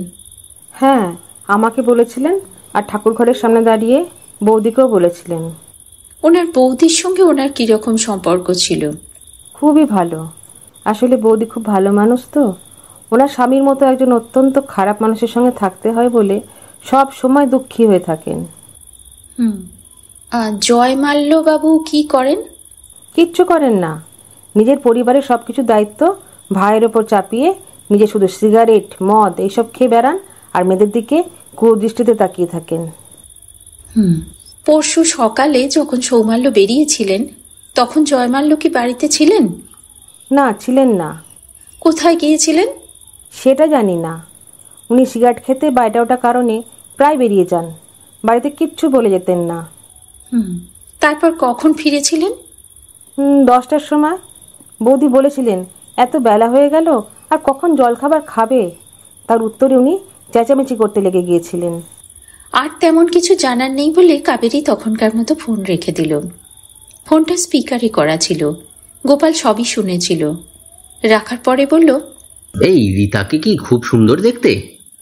না, খুব সুন্দর বলা যায় না, মোটামুটি। কেন? না, ওর জন্য ওই দাদাটা ভাইকে খুনই করে ফেললো? সেটা ওর অনুমান মাত্র। অ্যাটলিস্ট রীতার জন্য নিজের ভাইকে মারবেন বলে তো আমার মনে হয় না। অন্য কোনো কারণ থাকলে আলাদা কথা। না রে, আমি একটা সিনেমাতে দেখেছিলাম, দুটো ছেলে একটা মেয়েকে ভালোবাসতো বলে একজন অন্যজনের গায়ে টিকটিকি ছেড়ে দিয়ে তাকে মার্ডার করেছিল। টিকটিকিটা কি দিয়ে মার্ডারটা করলো? হাতে কি বন্দুক বা ছোড়া এই জাতীয় কিছু ধরিয়ে দিয়েছিল? না না, কিছুই ধরাতে হয়নি। ছেলেটা টিকটিকিকে এতই ভয় পেত যে দেখেই মরে গিয়েছিল। নিবারণ হাতে একটা ওষুধ নিয়ে খেতে যাচ্ছিল। গোপাল দেখে বলল, তুমি আবার কি ওষুধ খাচ্ছ গো? তোমার এইসব গল্প হজম করার জন্য আমাকে হজমের ওষুধ খেতে হয়। গোপাল লাফিয়ে ওর হাত থেকে ওষুধটা কেড়ে নিতে নিতে বলল, রোজ রোজ ওই সব ছাইপাস অ্যান্টাসিড গুলো একদম খাবে না। নিবারণ হাতের মুঠোর মধ্যে ডাইজিনটাকে চেপে ধরে রেখেছে, আর গোপাল ওর মুঠো খুলে ওষুধটা নেবার জন্য বদ্ধপরিকর। কাবেরী বসে বসে মজা দেখছিল। শেষমেশ নিবারণকে হার মানতে হলো। গোপাল ওর হাত থেকে ওষুধটা ছিনিয়ে নিয়ে ডাস্টবিনে ফেলতে গিয়ে কি মনে করে থেমে গিয়ে বলল, এটা তো ডাইজিন নয়। এবার কাবেরী মধ্যস্থতায় নামলো। আরে ডাইজিন, জেলুসিল বা অন্য যে কোনো অ্যান্টাসিডই হোক না কেন, দিয়ে দে না। জানিসই তো অ্যাসিডিটি হয়ে গেলে কাকার ঘুম হয় না। না রে, এটা মনে হচ্ছে কোনো জালি ওষুধ। নিবারণ কাকা, এটা তুমি কোন দোকান থেকে কিনেছো গো? যুদ্ধে হেরে গিয়ে নিবারণের তখন খুব রাগ হয়েছে। সে কোনো কথার উত্তর না দিয়ে নিজের কাজ করতে লাগলো। গোপাল কাবেরীকে ওষুধটা এনে দেখিয়ে বলল, দেখ ওষুধটা। কাবেরী হাতে নিয়ে দেখলো দুটো ট্যাবলেটের একটা ছোট্ট স্ট্রিপ। নর্মালি যেমন 10টা বা 20টা স্ট্রিপ থেকে কেটে নেওয়া হয় তেমন না, দুটো স্ট্রিপেরই বানানো হয়েছে। একটা আগেই ইউজ হয়ে গেছে, আর একটা পড়ে আছে। ওষুধটা দেখতে আপাতভাবে ডাইজিনের মতো হলেও কিছুটা তফাৎ রয়েছে। স্ট্রিপটার পিছন দিকে কিছু লেখা নেই, শুধুই রূপলি রঙের কভার। কাবেরী হাতে গ্লাভস পরে সাবধানে স্ট্রিপ ছিঁড়ে ওষুধটা বার করে দেখল। বাইরের আবরণটা বেশ শক্ত। কাবেরী জিজ্ঞেস করলো, নিবারণ কাকা, তুমি এটা কোন দোকান থেকে কিনেছো গো? নিবারণ জানালো সে সেটা কেনেনি, বাইরের ঘর ঝাড়ু দিতে গিয়ে সেন্টার টেবিলের নিচ থেকে পেয়েছে। তুলে এনে রেখে দিয়েছিল পরে খাবে বলে। কাবেরী কঠিন গলায় বলল, এটার ফরেন্সিক টেস্ট করতে দিতে হবে। মনে হচ্ছে এটাই সৌমাল্যবাবুর মৃত্যুবান।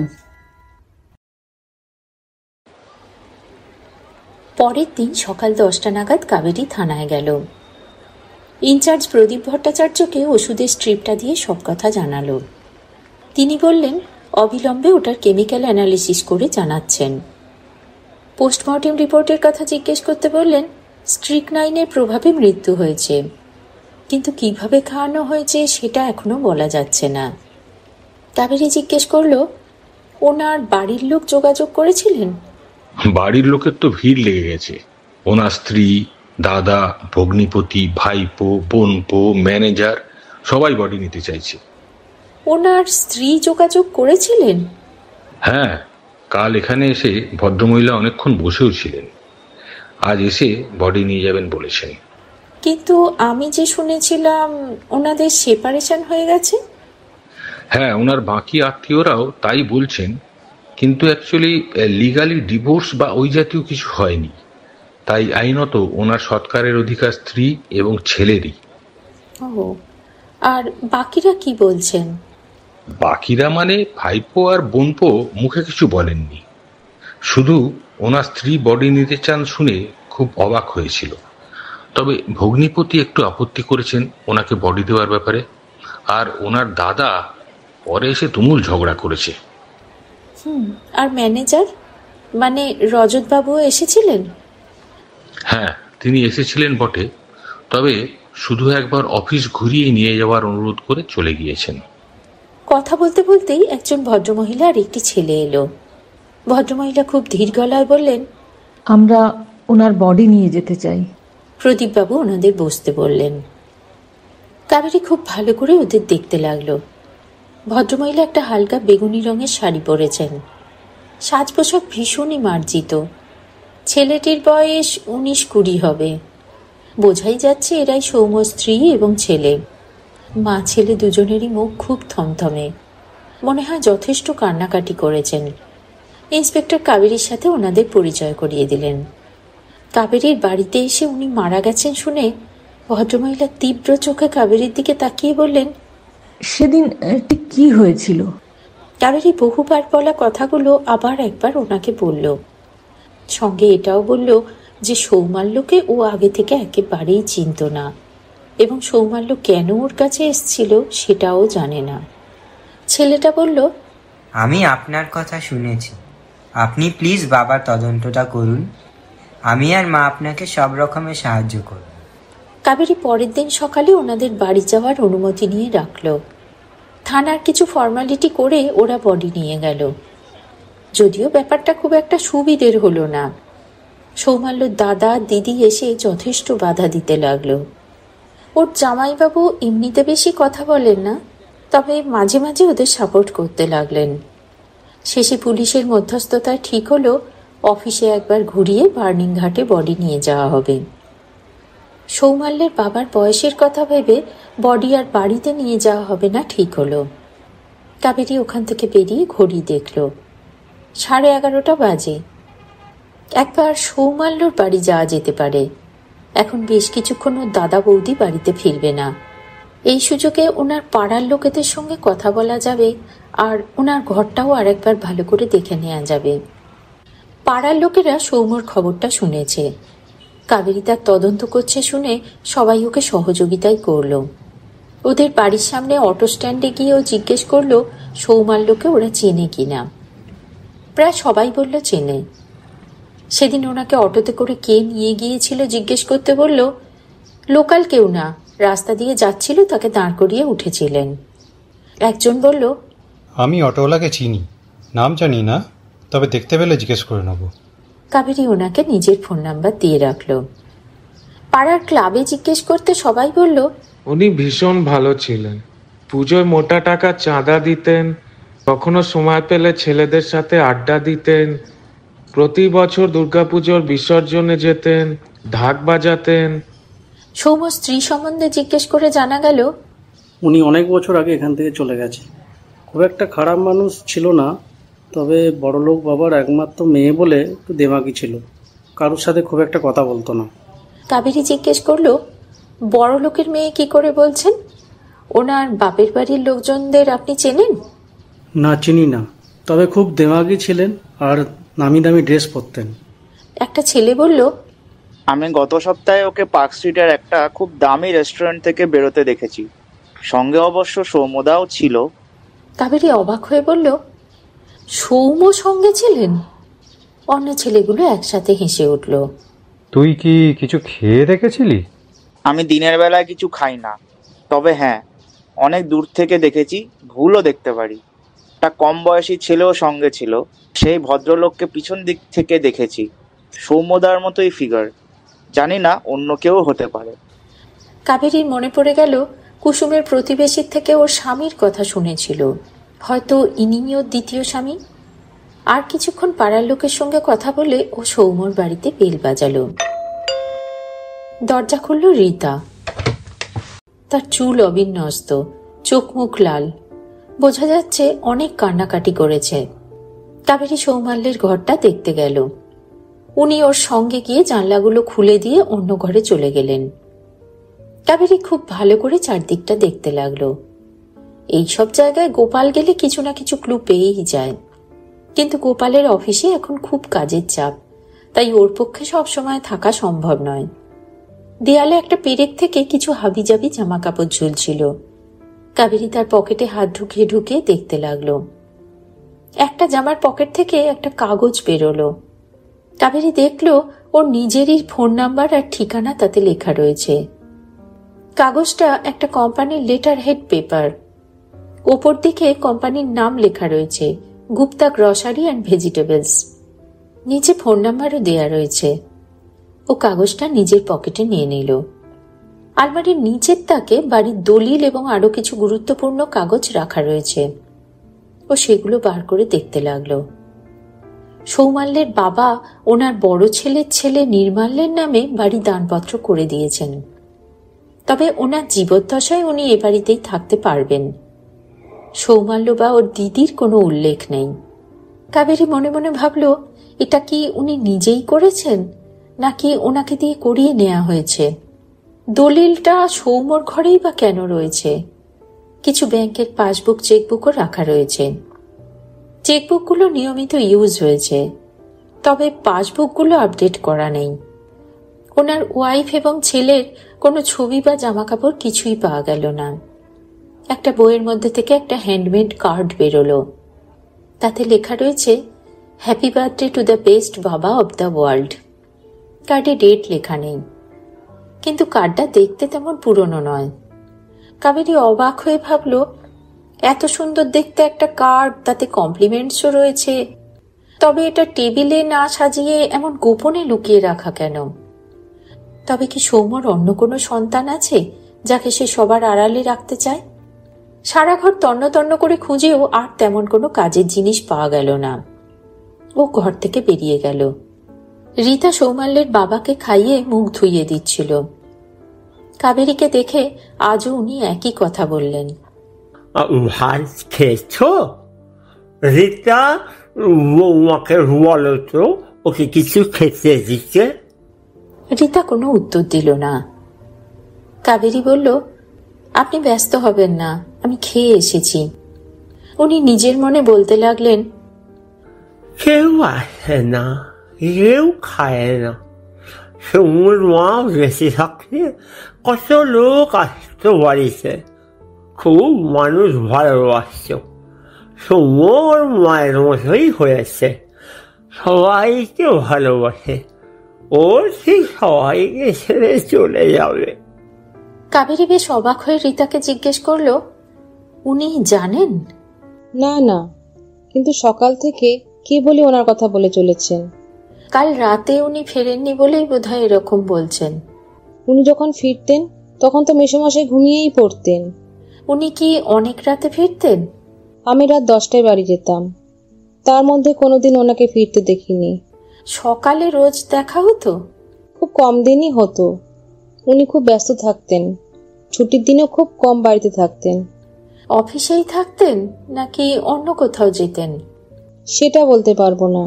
উনি এত কম কথা বলতেন যে ওনাকে জিজ্ঞেস করতেও মনে হয় সবাই ভয় পেত। কাবেরী খাটের এক পাশে বসে বলল, আগে আপনার বাড়িতে অনেক লোক আসতো? রোজই কেউ না কেউ আসতো। সৌম্যর মা খুব মানুষ ভালোবাসত, লোকজনকে খাইয়ে ও খুব সুখ পেত। আপনাদের বাড়িটা খুব সুন্দর। জলের জলে পেয়েছিলাম জমিটা, জানো।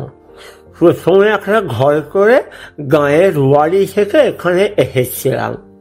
এখান থেকে ওখান থেকে যেটুকু পয়সা জমতো হাউড়ির বাড়ির পিছনে ঢালতাম। পুরোটা দাঁড় করাতে গিয়ে কখনো দুটো পয়সা জমাতে পারিনি। কাবেরী এবার আসল প্রসঙ্গে এলো। তবে তো বাড়িটা আপনার খুব পছন্দের। এটা কাকে দিয়ে যাবেন কিছু ভেবেছেন? উনি বেশ কিছুক্ষণ চুপচাপ তাকিয়ে রইলেন। তারপর দুঃখিত গলায় বললেন, আমার কাজ ছিল শুধু গড়া, অন্য কোনো কিছুতে আমার সিদ্ধান্তের কোনো মূল্য নেই। ওনার দুঃখিত মুখ দেখে কাবেরীর খুব খারাপ লাগলো। প্রসঙ্গ পাল্টাতে বলল, পিছনে ওই গাছটা কিসের? উনি খুব খুশি হয়ে বললেন, ওটা পেয়ারা গাছ। এইটুকু জায়গার মধ্যে হয়েছে, মাটির পায় না, ঠিক মতো জল টলও পায় না, তবুও মাঝে মধ্যে একাতে ফল দেয়, ছায়া দেয়, পাখালি এসে বসে। আমার মেয়ে মালা বসিয়েছিল। আপনার মেয়ে আপনার কাছে আসে? ওনার গলায় উষ্মা দেখা দিল। বুড়ো মাছকে দেখার জন্য কারোর সময় হয় নাকি? সবাই ব্যস্ত। আর কিছুক্ষণ ওনার সঙ্গে এটা ওটা কথা বলে কাবেরী বিদায় নিল। ওখান থেকে বেরিয়ে ও সৌম্যর পকেট থেকে পাওয়া কাগজটা বার করে আর একবার দেখল।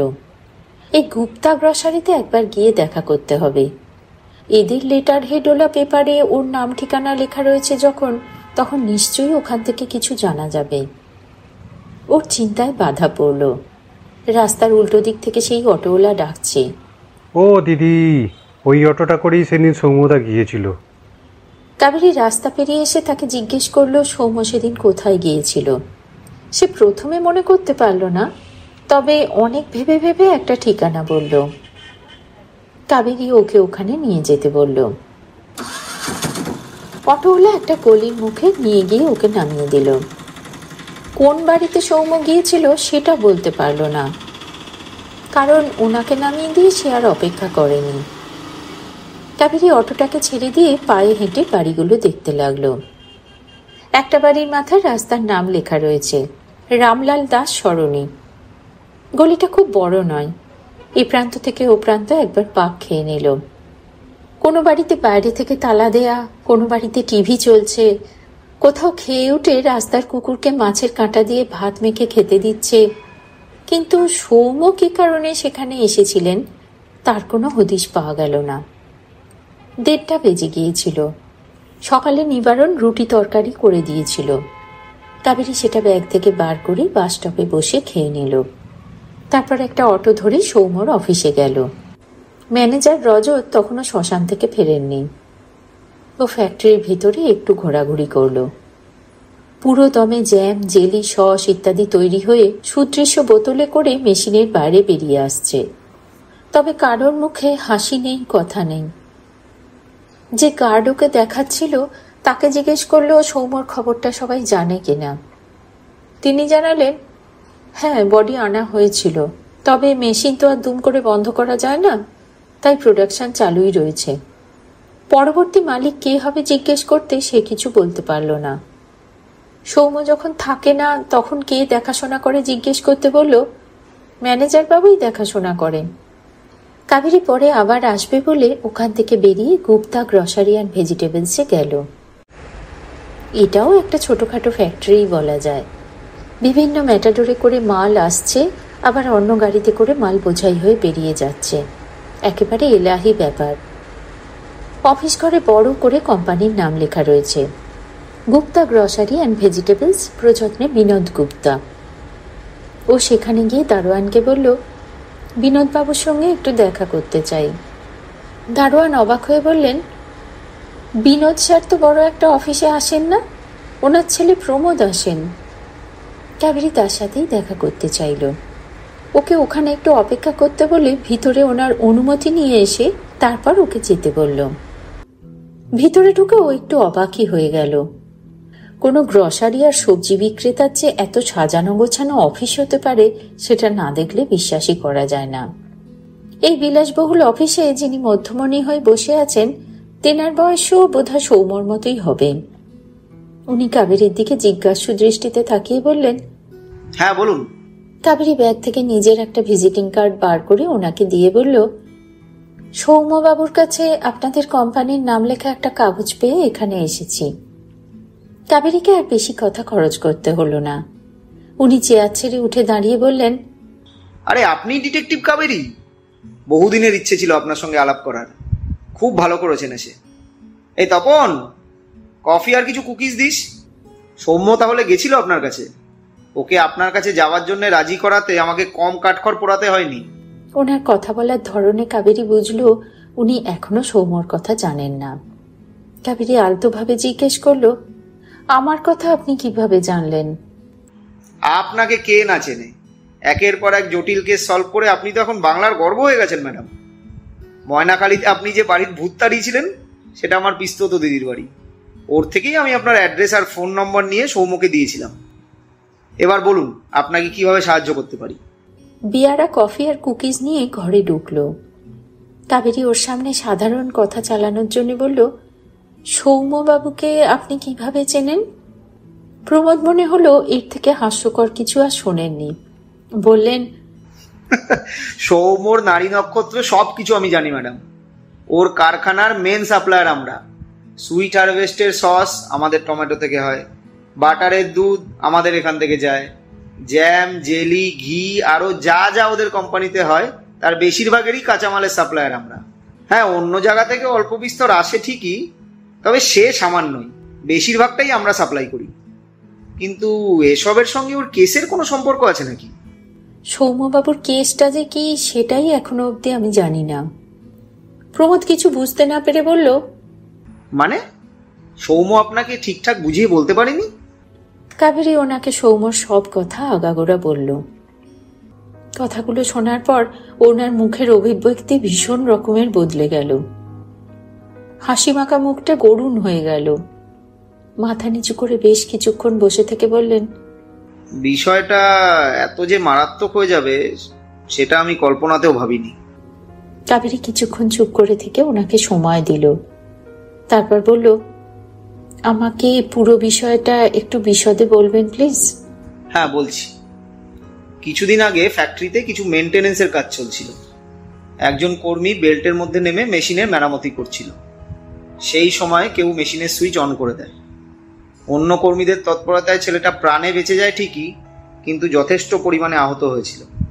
বিষয়টা এতটাই মারাত্মক যে সেই নিয়ে কর্মীদের মধ্যে বিক্ষোভ শুরু হয়ে গেছিল। সৌম্য সবার কাছে বারবার ক্ষমা চেয়ে ক্ষতিপূরণ দিয়ে ব্যাপারটা ধামাচাপা দিয়েছিল ঠিকই, কিন্তু মনের মধ্যে একটা বড় রকম খটকা থেকে গেছিল। ওর ধারণা কেউ ইচ্ছে করে এটা ঘটিয়েছে। তাই উনি দোষী ব্যক্তির নাম জানার জন্য আপনার কাছে গেছিলেন। কাবেরী জিজ্ঞেস করলো, পুলিশ কেস হয়নি? হয়েছিল, তবে যেহেতু কারোর মৃত্যু হয়নি তাই টাকা পয়সা দিয়ে ব্যাপারটাকে সামলানো গেছে। তবে লোকাল মিডিয়া ব্যাপারটা নিয়ে উঠে পড়ে লেগেছে। ক্রমাগত লেবারদের মধ্যে অসন্তোষ ছড়িয়ে চলেছে। লোকাল মিডিয়া মানে? রূপা বলে একজন মহিলা এই অঞ্চলে ছোটখাটো একটা কাগজ পাবলিশ করে। কেউ কখনো পড়ে বলে মনে হয় না।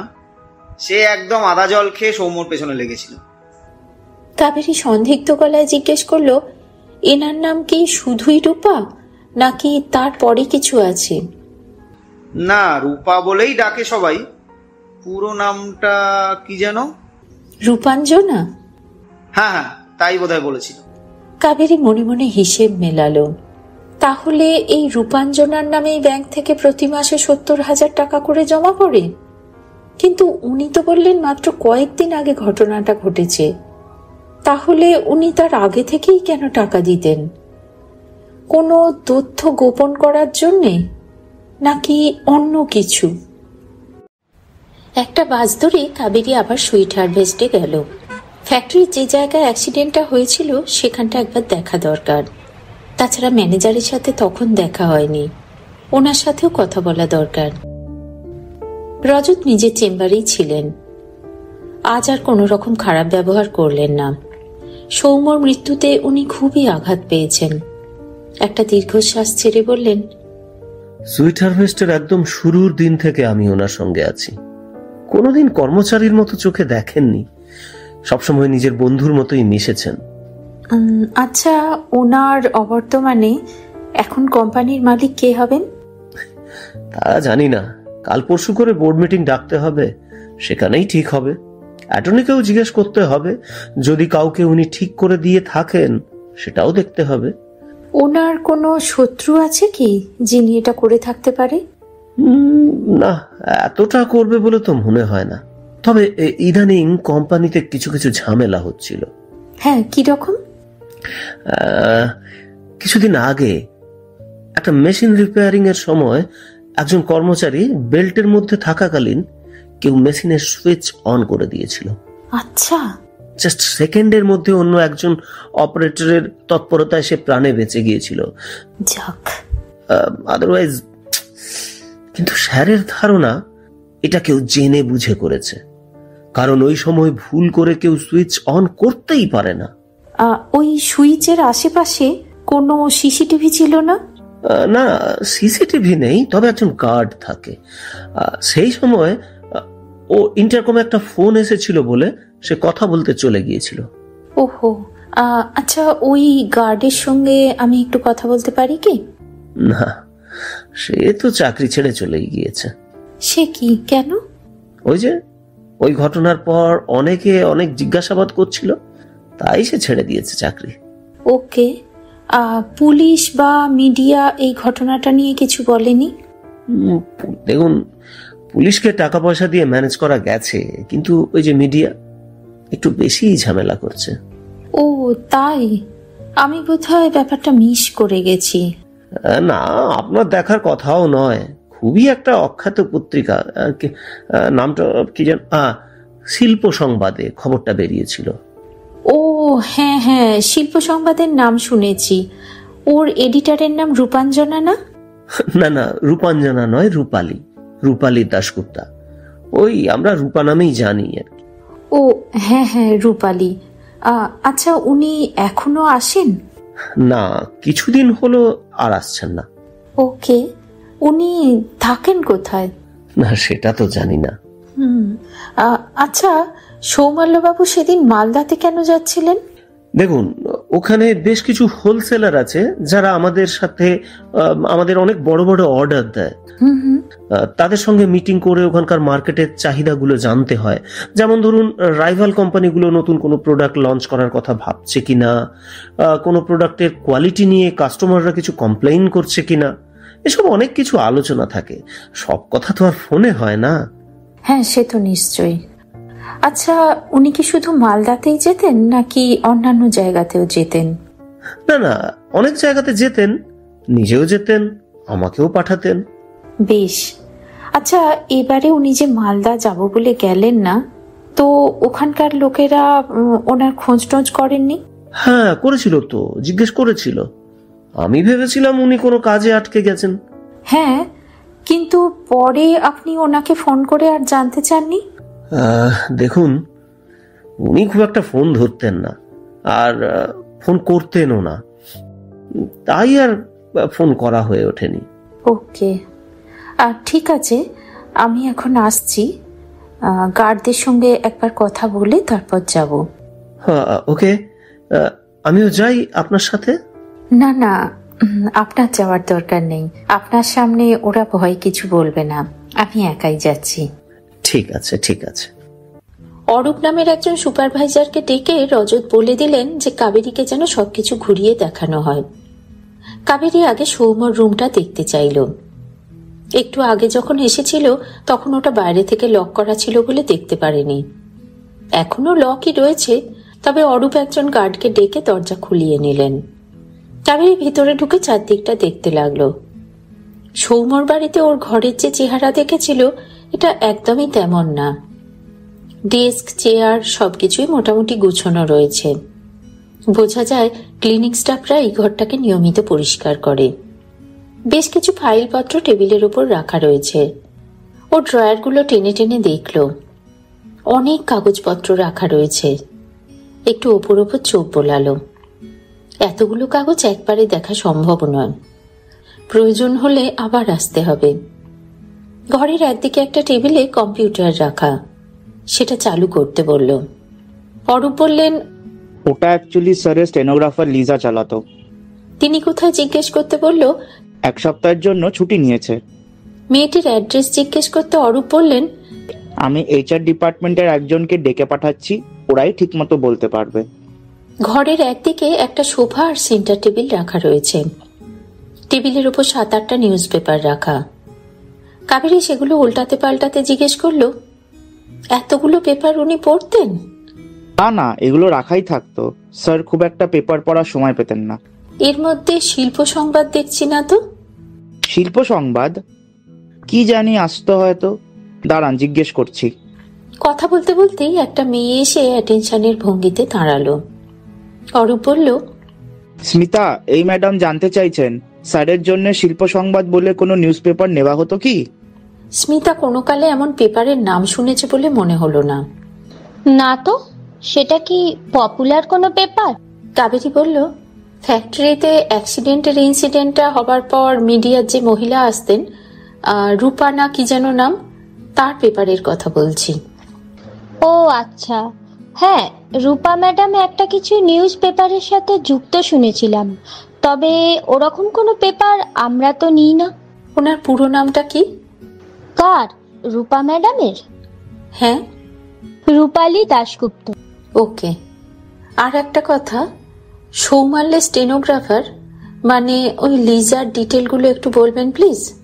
হ্যাঁ, লিজাদের বয়স 35 বছর, হাইট খুব একটা বেশি নয়, 5 ফিট হবে। একটা মেয়ে আছে, হাজব্যান্ড নেই, মানে ডিভোর্সি, সিথির মোড়ের কাছে থাকে। কাবেরী নিজের একটা কার্ড দিয়ে বলল, থ্যাংক ইউ, এটা আমার নাম্বার। আপনি আমাকে ওনার ফোন নাম্বার আর অ্যাড্রেসটা একটু হোয়াটসঅ্যাপ করে দেবেন প্লিজ? ঠিক আছে। কাবেরী অরূপের সঙ্গে গিয়ে ফ্যাক্টরির ভিতরে 2-1 গার্ডের সঙ্গে কথা বলল। সবাই জানালো সেদিন কে সুইচ অন করেছিল সে সম্বন্ধে তারা কিছুই জানে না। সেদিনের ডিউটিতে থাকা গার্ডের বাড়ি কোথায় জিজ্ঞেস করায় তারা বলল তারা কিছু জানে না। ও বুঝলো যে এরা সহজে মুখ খুলবে না। আয়রনম্যান বলে একটা এজেন্সির থেকে গার্ডদের হায়ার করা হয়। তাদের একজন সুপারভাইজার সেখানে ছিল। তাকে চাপ দিয়ে ও গার্ডের নাম উদ্ধার করলো। নাম যতীন বাড়ুই, থাকে বারাসতের কাছে একটা আধা বস্তিতে। কাবেরী ওখান থেকে সোজা তার বাড়িতে গিয়ে হাজির হলো। প্রথমে সে কিছুতেই স্বীকার করতে রাজি হচ্ছিল না।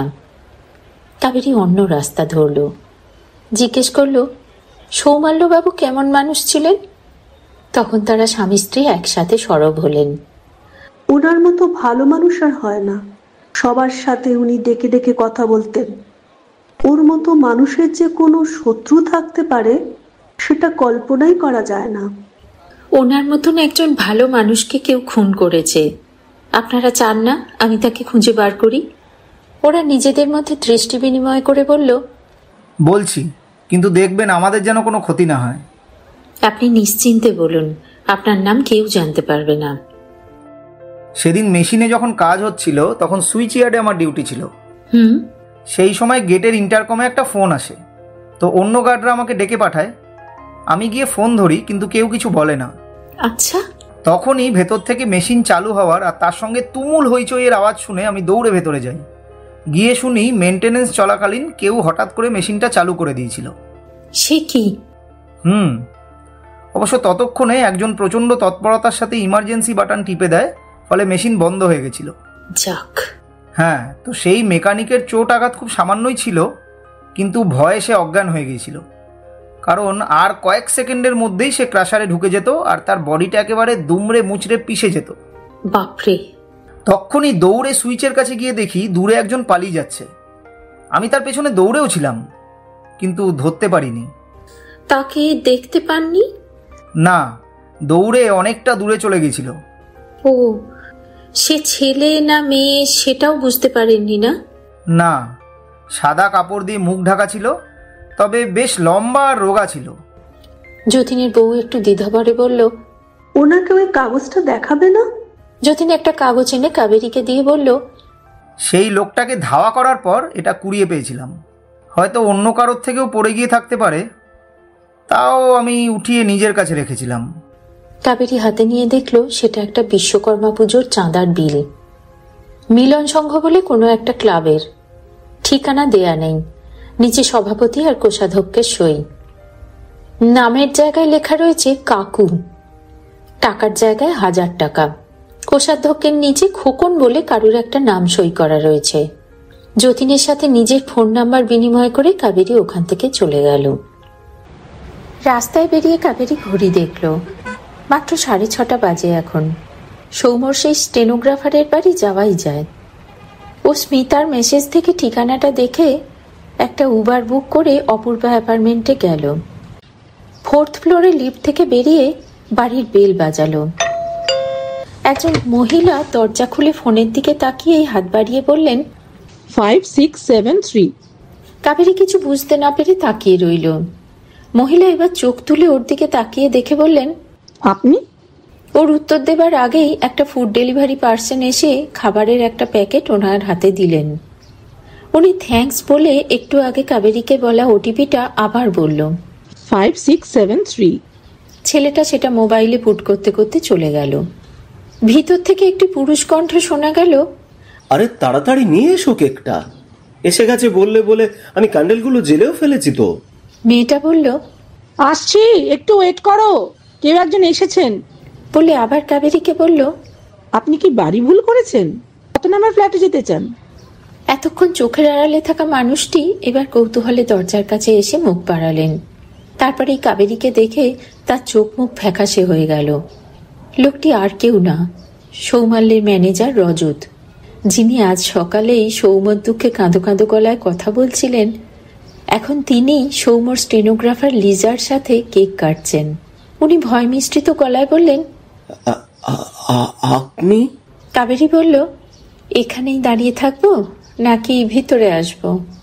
ও না, হ্যাঁ হ্যাঁ প্লিজ ভেতরে আসুন। লিজাকে ইশারা করতে ও একটু সরে জায়গা করে দিল। কাবেরী ভিতরে এসে দেখলো ডাইনিং টেবিলের ওপরে কয়েকটা ক্যান্ডেল জ্বলছে। রজত সোফার একটা জায়গা দেখিয়ে বললেন, বসুন। লিজাকে বললেন, উনি কাবেরী ম্যাডাম, প্রাইভেট ইনভেস্টিগেটর। ওই স্যারের তদন্তটা উনিই করছেন আর কি। লিজা একটু তটস্থ হয়ে গেল। কাবেরী বসতে বসতে বলল, আমি বোধহয় একটু ভুল সময়ে এসে গেছি। রজত ব্যস্তভাবে বললেন, না না, একেবারেই তা না। আসলে আমি স্যারের খবরটা লিজাকে দিতে এসেছিলাম, তখনই শুনলাম ওর আজ বার্থডে, তাই একটু কেক টেক আনালাম আর কি। একা একা থাকে।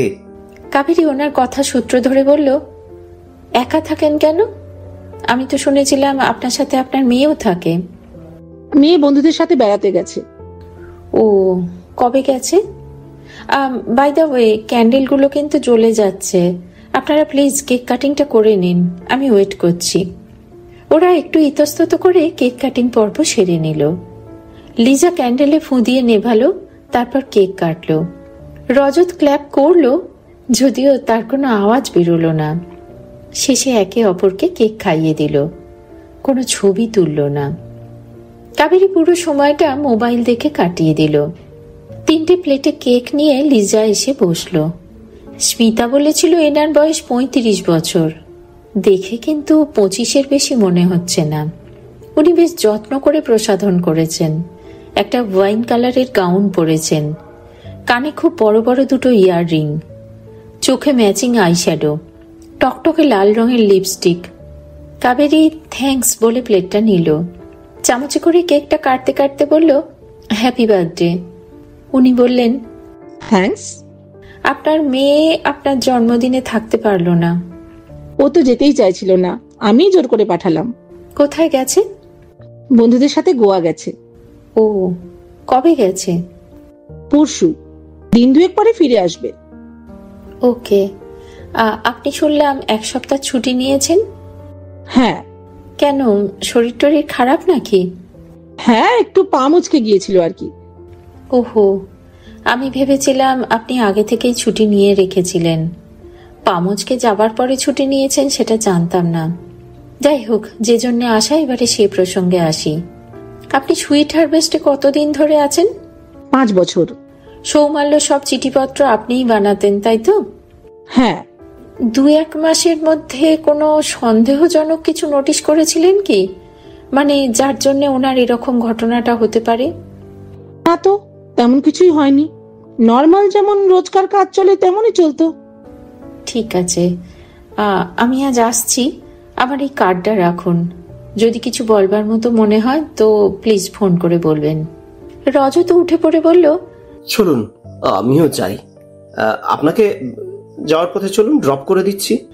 কাবেরী জানালো যে সে আগেই গোপালকে ফোন করে ডেকে নিয়েছে, ও নিচে ওয়েট করছে। রজত ওর সাথে নিচে পর্যন্ত এলো। গোপাল মোটরসাইকেল নিয়ে দাঁড়িয়েছিল। কাবেরী ওর বাইকে উঠল। গোপাল স্টার্ট দেবার আগেই রজত ওর গাড়ি স্টার্ট দিয়ে চলে গেল। ওর গাড়ি রাস্তার ডান দিকে চলে গেল, কাবেরীরা বাম দিকে গেল। অল্প একটু যাওয়ার পরেই কাবেরী বলল, বাইকটা একটু ঘোরাতো। গোপাল বুঝলো কাবেরী কোনো জাসুসি করার জন্যই বলছে। ও প্রশ্ন না করে বাইক ঘুরিয়ে নিল। লিজাদের বাড়ি থেকে একটু দূরে অন্ধকার দেখে ওরা বাইকটা থামিয়ে অপেক্ষা করতে লাগলো। 2-1 মিনিটের মধ্যেই রজতের গাড়ি আবার ফিরে এলো। রজত লিজা সোসাইটির সামনে গাড়ি রেখে সাবধানে একটু এদিক ওদিক দেখতে দেখতে ভিতরে ঢুকে গেল। কাবেরী বলল, নে এবার ফিরে চল। গোপালের সঙ্গে রাতে খেতে খেতে গল্প করছিল। গোপাল খুব অবাক হয়ে বলল, কাকু আবার কারুর নাম হয় নাকি? নাম না জানলে পাড়ায় অনেক সময় কাকু, বৌদি, দিদি এইসব লিখে দেয়। হ্যাঁ, ওইভাবে ডাকতে ডাকতে অনেকের আবার সেটাই নাম হয়ে যায়। গোপালের কথার সব থেকে বড় সমালোচক হলো নিবারণ। সে কাজ করতে করতে বলল, যা ইচ্ছা তাই বলে যাচ্ছ। আরে কাকু কারুর নাম হয়ে যায় নাকি? হ্যাঁ গো, আমার বড় মামাকে আমরা মামা বলে ডাকতাম বলে আমার বন্ধুরাও মামা বলতো। তারপর গ্রাম শুদ্ধ সবাই তাকে মামা বলে ডাকতো। যাদের মামার কাছাকাছি বয়স তারা মামাদা বলে ডাকতো। আর তোমার দাদু দিদা তারাও কি নিজের ছেলেকে মামা বলেই ডাকতেন নাকি? হ্যাঁ গো, আমার মামাতো দিদির বিয়ের কার্ডেও পিতার নামের জায়গায় মামা বাড়ুই লেখা হয়েছিল। নিবারণ রান্নাঘর থেকে এগিয়ে এসে কোমরে হাত রেখে বলল, আর আধার কার্ডে? কাবেরী এবার ঝগড়া থামাতে প্রসঙ্গ পাল্টালো। তবে এই কাকুটা কিন্তু বেশ বড় লোক বলতে হবে। বিশ্বকর্মা পুজোয় 1000 টাকা চাঁদা খুব কম লোকই দেয়। নিবারণ আর গোপাল এতটাই মামার বাড়িতে পৌঁছে গিয়েছিল যে ওদের আবার কাকুর কথা মনে করতে বেশ সময় লাগলো। তারপর বলল, বড় লোক নাও হতে পারে, অনেকে পাড়ার ছেলেদের হাতে রাখতেও বেশি বেশি চাঁদা দেয়। কিন্তু হাতে কেন রাখতে হয় সেটাও তো একটা ভাবার বিষয়।